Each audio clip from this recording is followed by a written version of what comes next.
اچھا پھر اللہ رب العزت نے پیدا کیوں کیا؟ کیوں انسان کا نفس خواہش کرتا ہے؟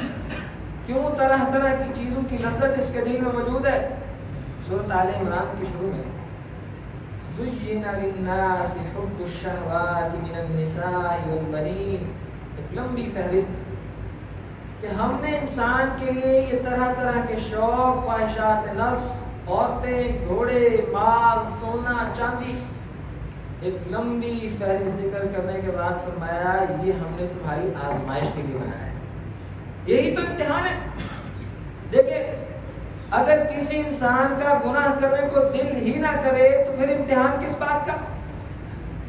تو انسان تو نہ ہوئے، سب فرشتے ہوئے، لا يعصون اللہ ما امرهم ويفعلون ما يؤمرون، فرشتے اپنے رب سبحانہ و تعالی کی نافرمانی نہیں کرتے، انسان کرتا ہے، اور انسان کے پاس اختیار ہے اس لیے کرتا ہے۔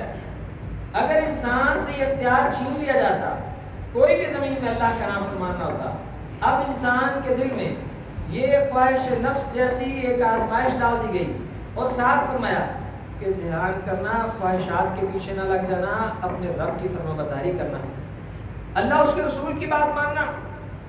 اب یہ اس امتحان میں 24 گھنٹے آپ اور میں 24 گھنٹے یا اپنے اللہ کی فرمانبرداری میں ہوتے ہیں یا اپنے نفس کی فرمانبرداری میں، کوئی تیسری حالت نہیں۔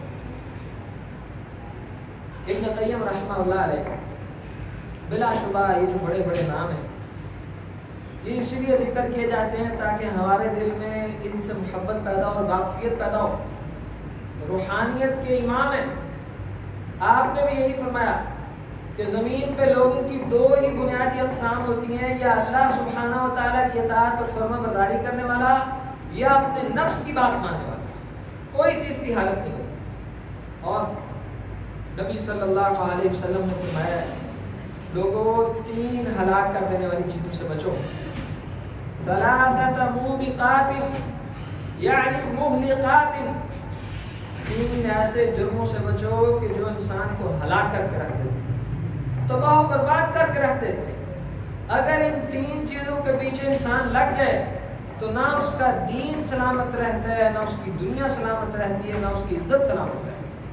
اور ان میں سے ایک ہلاک کر دینے والی چیز ہوم متبع، ایسی خواہش جس کے پیچھے انسان اندھا دھند بھاگ پڑتا، یہ خواہش انسان کو مروا دیتی۔ اب جب خواہش کی پیروی نہیں کرنی، اس سے بچنا ہے، اس کو روکنا ہے، اس کو اپنے تابع کرنا ہے،